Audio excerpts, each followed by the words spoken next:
मूक बधिर प्रेक्षक श्रेणी में आप सभी का स्वागत है। अभी जो टॉक ऑफ द नेशन है वो यही है, मोदी जी ने कृषि कानून क्यों वापस लिया। ये कृषि कानून ऐसा माना जाता था कि कृषि में क्रांति लाने वाले थे, लेकिन ऐसा हुआ नहीं। 1 या सवा साल से ये आंदोलन चल रहा था। किसान आक्रामकता के साथ आंदोलन चला रहे थे और सरकार पर दबाव डाल रहे थे कि तीनों कृषि कानून वापस लिया जाए। पूरे घटनाक्रम को हम शुरू से देखते हैं। 5 जून 2020 में अध्यादेश के जरिए कानून लाया गया। 14 सितंबर को संसद में कानून पेश किया गया। 17 सितंबर को लोकसभा में बहुमत से बिल पास किया गया और 20 सितंबर को राज्यसभा में ध्वनि मत अनुसार बिल को पास किया गया। विपक्ष ने बार बार बोला कि उन पर चर्चा होनी चाहिए, लेकिन सरकार ने बात मानी नहीं। अगर गौर से देखा जाए, जो विरोध पक्ष में थे कांग्रेस, वो ज़्यादातर बोल रही थी उस कानून पर बात की जाए, ये कानून किसानों के लिए अच्छा नहीं है। लेकिन अगर आप पिछले 2 लोकसभा इलेक्शन के कांग्रेस के मैनिफेस्टो में देखेंगे तो उसमें लिखा था कृषि कानून रिफॉर्म किया जाएगा और जो कानून की बात करते थे वही कानून मोदी सरकार अध्यादेश के जरिए लोकसभा में लाई थी, लेकिन विरोध जबरदस्त हुआ। अब उसके बाद की घटनाक्रम देखिए। 24 दिसंबर को पंजाब किसान संगठन ने सबसे पहले आंदोलन शुरू किया और 3 दिन तक रेल रोको आंदोलन का आगाज किया। अब देखिए, रेल रोकी जाएगी, हैरान परेशान होगा आम आदमी, लेकिन आम आदमी के बारे में कोई सोचता ही नहीं। 25 सितंबर को देश भर के किसान संगठनों ने अपना विरोध दर्शाया और आंदोलन की चिमकी दी और किसान आंदोलन में तेजी लाने के लिए ऑल इंडिया किसान संघर्ष कोऑर्डिनेशन द्वारा आंदोलन शुरू किया गया। अब ये सारी परिस्थितियां 1 साल तक चली। किसान आंदोलन की पकड़ अब धीरे धीरे कम हो गई है। जिस तरह हमने पहले बताया था, भारत छोड़ो आंदोलन आज़ादी के वक्त की बात थी। मोदी सरकार झुकने के लिए तैयार नहीं थी। मोदी सरकार का एक रिकॉर्ड है, जो डिसीजन लेते हैं उसके बाद वो ज़्यादातर वापस नहीं लेते। लेकिन कृषि कानून के बारे में ऐसा नहीं हुआ और 19 नवंबर 2021 में मोदी जी जनता के सामने आए और माफ़ी मांगते हुए कहा, मैं आज देशवासियों से क्षमा मांगते हुए सच्चे मन से और पवित्र हृदय से कहना चाहता हूं कि शायद हमारी तपस्या में ही कोई कमी रही होगी, जिसके कारण दिए के प्रकाश जैसा सत्य कुछ किसान भाइयों को हम समझा नहीं पाए। आज गुरु नानक देव जी का पवित्र प्रकाश पर्व है। ये समय किसी को भी दोष देने का नहीं है।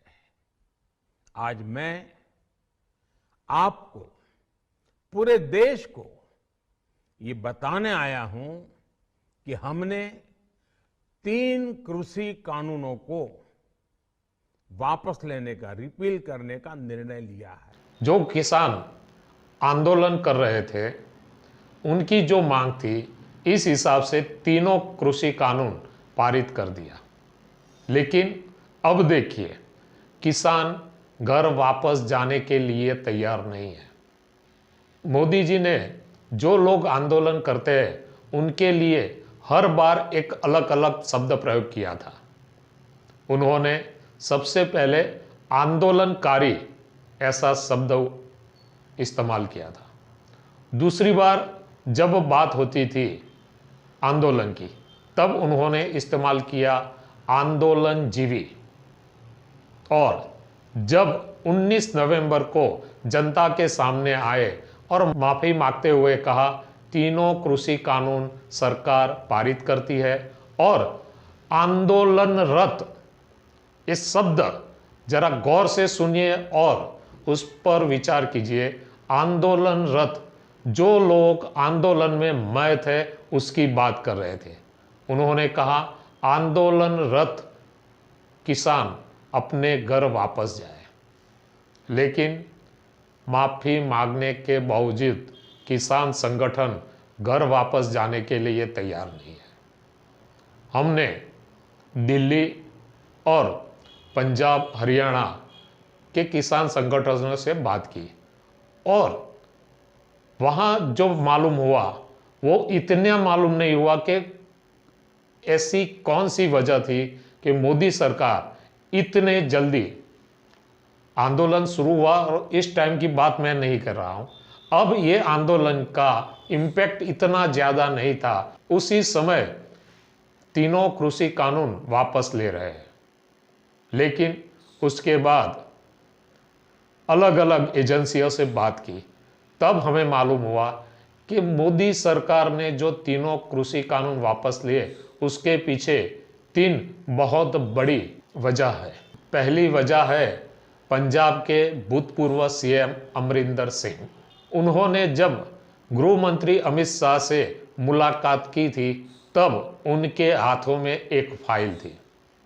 वो फाइल थी पंजाब पुलिस और स्थानिक एजेंसियों द्वारा की गई छानबीन के हिसाब से ये रिपोर्ट बनाई गई थी। इस रिपोर्ट में स्पष्ट बताया गया था किसान आंदोलन के पीछे खालिस्तान सक्रिय हो रहा है। जर्मनी, कनाडा और ऑस्ट्रेलिया के सिख संगठन सक्रिय हो रहे हैं। वो लोग बहुत ही सहजता से किसान आंदोलन में अपना एक एजेंडा चला रहे थे। अगर आप देखेंगे उस आंदोलन में भिंद्रेवाल का फोटो के साथ टी शर्ट पहना हुआ बहुत सारे लोग दिखाई देते थे। कहीं सारी टूल किट का इस्तेमाल हुआ था और कैप्टन ने बताया ये सब भारत के सुरक्षा के हित में नहीं है। और बार बार उन्होंने सिद्धू को ऐसा बताया था कि वो राष्ट्र के हित में कार्य नहीं कर रहे हैं। कांग्रेस को भी ये बात बताई गई थी, लेकिन कांग्रेस ने सिद्धू को ज़्यादा तवज्जो दिया। तो उसके बाद अमित शाह इस फाइल का पूरा अभ्यास करने के बाद, अलग अलग एजेंसियों का रिव्यू लेने के बाद प्रधानमंत्री के सामने ये बात रखी गई। तब प्रधानमंत्री को लगा ये बात सही है।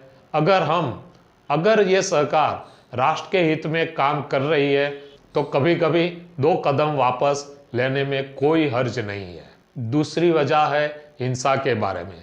दिल्ली पुलिस ने भी एक रिपोर्ट बनाई है, उनमें स्पष्ट लिखा गया है ये जो आंदोलन चल रहा है उसका फाइनेंस चाइना और पाकिस्तान कर रहा है।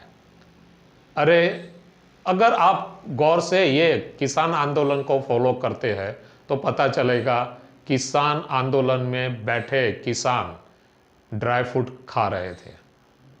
जो चीज़ घर में जल्दी से सहलाई से नहीं मिलती वो सभी चीज़ इस आंदोलन में मिल रही थी। और इस रिपोर्ट के आधार पर सरकार सक्रिय हो गई और नक्सलियों को काबू में लेने के लिए उन्होंने कार्यवाही शुरू कर दी। अगर आप पीछे जाकर देखेंगे तो पता चलेगा 5-6 दिन पहले नक्सलियों पर कार्रवाई की गई।